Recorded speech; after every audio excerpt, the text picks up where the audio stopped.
این خیلی مهمه که چای چه میخوری؟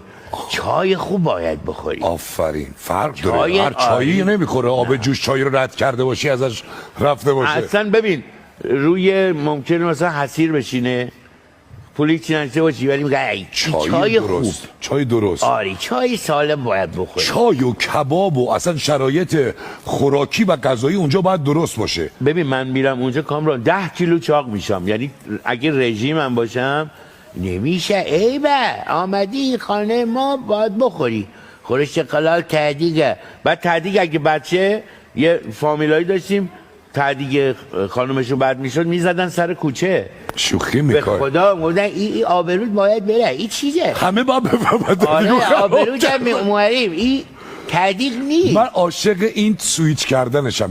یعنی وقتی رضا شفیعی جمع تهرانی داره صحبت میکنه اینا کاملا یک آل دلون داره و وقتی کرمانشاهی میشه شما این حد فاصل رو تشویقش بکنید. یه دونه است.